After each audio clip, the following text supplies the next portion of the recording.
Selamat pagi, bertemu kembali dengan kami, Andi Hanif Mursid.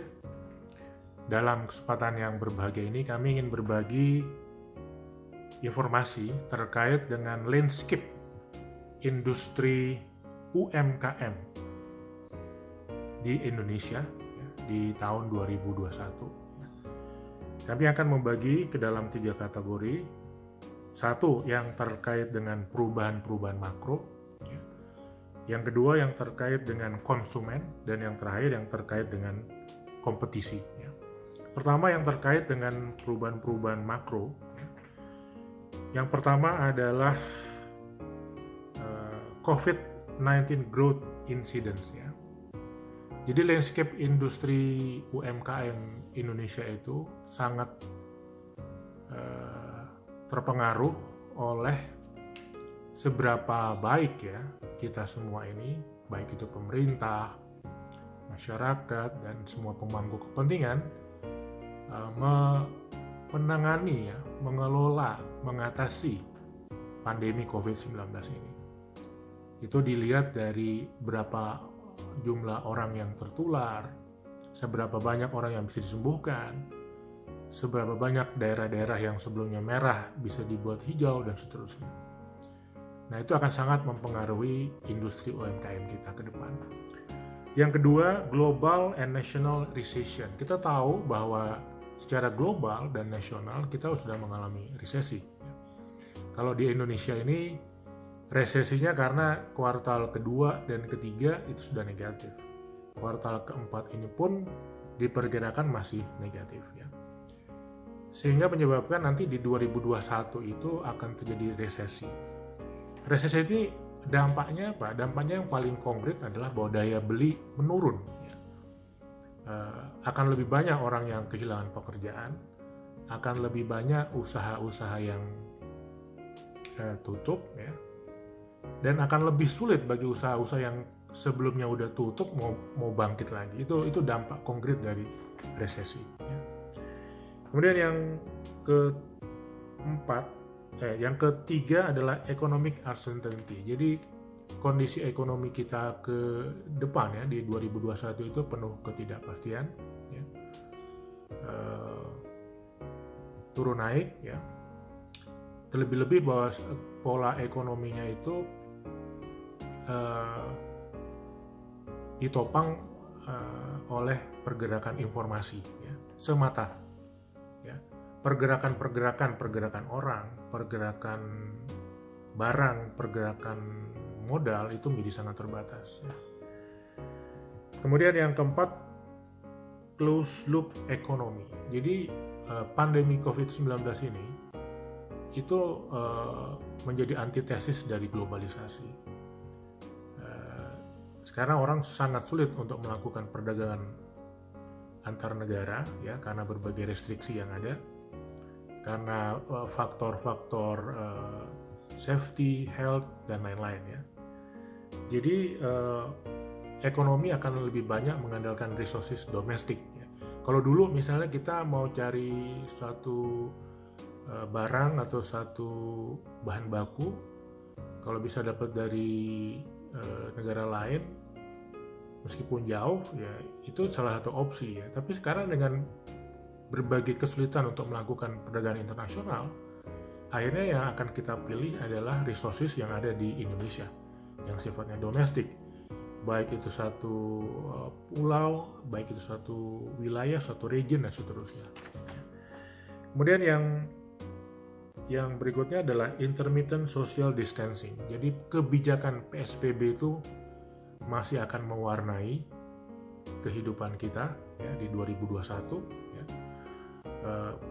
Polanya adalah buka tutup. Kalau daerahnya mengalami status merah, PSBB akan diterapkan lagi. Kalau bisa balik ke zona yang hijau, PSBB bisa dilonggarin, bahkan bisa normal lagi.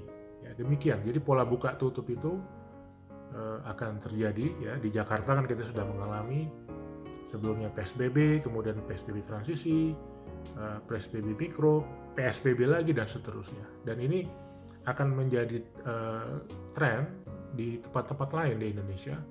Karena apa? Karena sampai saat ini kita semua ini belum mampu untuk mengelola pandemi ini secara efektif ya. Jadi kesiapan untuk menghadapi social distancing policy ini harus kita bangun dari sekarang. Kemudian yang selanjutnya adalah demand depression. Ya tadi terkait dengan resesi tadi, makanya demand atau permintaan akan barang dan jasa mengalami tekanan yang sangat besar ya.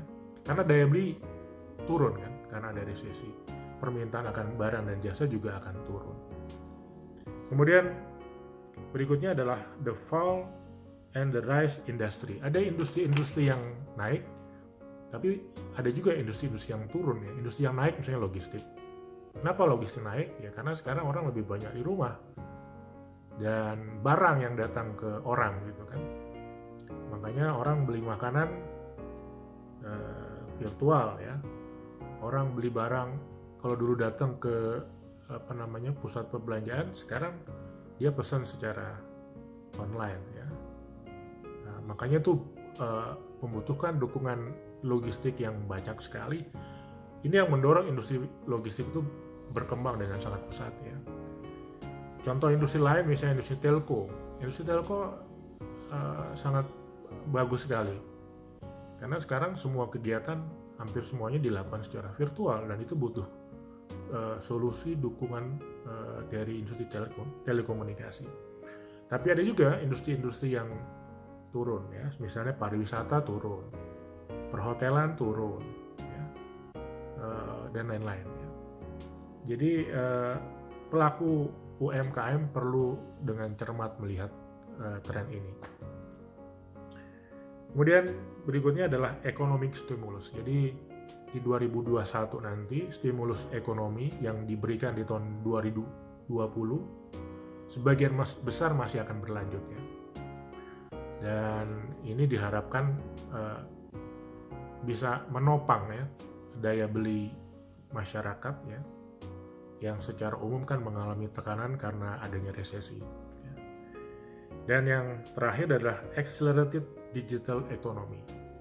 Jadi di satu sisi kita mengalami masalah yang luar biasa banyak, tapi di sisi lain pandemi ini menjadi katalisator jadi terhadap akselerasi digital economy. Ya. Sekarang orang book pay itu secara virtual, secara digital. Ya. Nah, ini akan menjadi faktor yang memperkuat UMKM itu bangkit di 2021 ya, dan UMKM perlu memanfaatkan momentum ini. Kemudian tahap kedua ini yang terkait dengan konsumen, perubahan konsumen. Ada beberapa perubahan ya yang terjadi di konsumen UMKM. Yang pertama munculnya empathic society. Jadi komunitas yang tingkat empatinya tinggi. Ya. Kenapa? Karena mereka sadar bahwa jarak mereka itu dengan kematian itu dekat sekali. Ya. Hari ini sehat-sehat, minggu depan bisa kena COVID, bisa sakit berat dan bisa dipanggil oleh Yang Maha Kuasa misalnya. Dan itu bisa terjadi ke siapa aja, ya, baik yang ekonominya tinggi, ekonomi sedang maupun ekonomi yang di bawah. Ya. Yang pinter, yang biasa-biasa aja, ya, yang gelarnya banyak, yang nggak punya gelar, ya semua bisa kena ya. Sehingga mereka hidup itu lebih berserah diri, ya, lebih menghargai apa yang dimiliki saat ini, ya, dan lebih ingin membantu orang lain yang mengalami kesulitan, ya, sesuai dengan kemampuannya. Sekarang ini misalnya munculnya bisnis-bisnis UMKM yang skalanya rumahan yang menghasilkan tetangga kita beli. Ya. Kita beli itu nggak semata-mata karena kita perlu barang yang dijual itu, tapi karena kita ingin bantu tetangga kita. Kita ingin komunitas kita nggak semakin terpuruk ekonominya. Nah itu empathic society. Kemudian yang kedua adalah more local preference. Jadi UMKM di 2021 itu nyari resources-nya itu akan lebih banyak dari lokal ya. Semua ya, karena kalau yang bukan lokal susah dapetin barangnya, harganya juga lebih mahal, ada masalah penerapan protokol kesehatan yang ketat ya, susah jadinya untuk mendapatkan dari luar. Kemudian yang berikutnya adalah hyper value oriented customer. Jadi konsumen di 2021 itu adalah yang kalau bisa dapetin barang yang bagus tapi dengan harga yang murah ya. Jadi yang dicari itu adalah value ya. Yang bisa menghasilkan barang yang kompetitif harganya tapi kegunaannya bagus, inilah yang akan bertahan nanti di 2021. Kemudian ini maksudnya mau jualan di 2021 nggak bisa mau pakai harga yang tinggi ya, karena daya beli orang tuh kan turun sangat drastis. Ini yang harus dipertimbangkan oleh UMKM. On retail branding, jadi ke depan ini UMKM itu akan lebih terdorong untuk membrandingkan usahanya. Ya, kalau dulu mungkin branding itu nggak terlalu penting, tapi ke depan ini menjadi sangat menentukan karena itu yang akan membedakan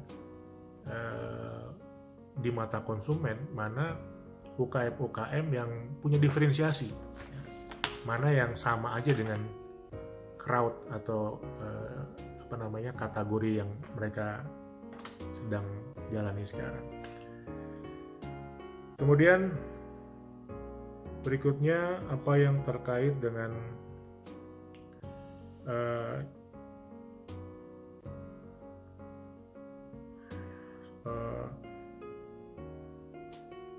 the fall and the rise industry ya. Jadi ada industri-industri yang naik, industri-industri yang turun, ini yang udah kami sebutkan tadi. Nah, berikutnya adalah CHSE concern. Jadi pelaku UMKM harus concern terhadap cleanliness, healthiness, safetyness, sama environment. Jadi kebersihan, kesehatan, keamanan ya, dan lingkungan. Berikutnya adalah digital maturity. UMKM itu harus memanfaatkan kemajuan dari sisi digital ya, yang terjadi luar biasa di era pandemi ini ya. Jadi UMKM harus masuk go digital ya. Nah, yang tahap ketiga ini yang terkait dengan kompetisi ya, ada beberapa perubahan yang terjadi. Yang pertama, light and agile business model. Jadi bisnis model UMKM ke depan itu harus light ya. Light itu maksudnya adalah sebisa mungkin biaya tetapnya tuh sekecil mungkin ya, biaya variabelnya sebesar mungkin ya. Kalau dulu ya UMKM berusaha restoran misalnya, tempatnya beli ya, kalau bisa ke depannya jangan beli, sewa aja misalnya. Kalau dulu UMKM punya mobil operasional karena harus ngantar barang misalnya, itu beli sendiri gitu. Ke depan ya kalau bisa sewa aja ya. Bahkan kalau bisa misalnya nggak perlu punya mobil operasional, tapi kalau ngantar barang bisa ya dengan menggunakan Gokar misalnya, atau Bluebird atau JNE atau apapun. Nah, itu lebih bagus lagi ya. Jadi lebih light, lebih ringan dari sisi aset. Yang kedua, agile itu lincah ya. Agile itu lincah, jadi kalau diperlukan orangnya banyak bisa ya. Kalau lagi low season orangnya sedikit ya, orangnya bisa dikurangin. Jadi itu membuat UMKM-nya tuh lincah ya. Kemudian pivot and diversification. Ini yang tadi. UMKM yang misalnya ada di industri yang lagi turun ya, misalnya kayak pariwisata atau perhotelan atau yang terkait dengan industri-industri yang turun misalnya, itu pertimbangkan untuk masuk ke jenis usaha lain yang katakanlah masih menggunakan kompetensi yang sama ya. Misalnya kalau dulu menghasilkan baju kantoran ya, sekarang orang sangat terbatas ke kantor, justru lebih banyak di rumah, lebih banyak pakai daster, ya tetap di industri yang sama tapi menghasilkan lebih banyak produk-produk rumahan untuk daster misalnya dan lain-lain. Ini contoh pivot sama diversification ya. Kemudian yang berikutnya adalah health and security branding.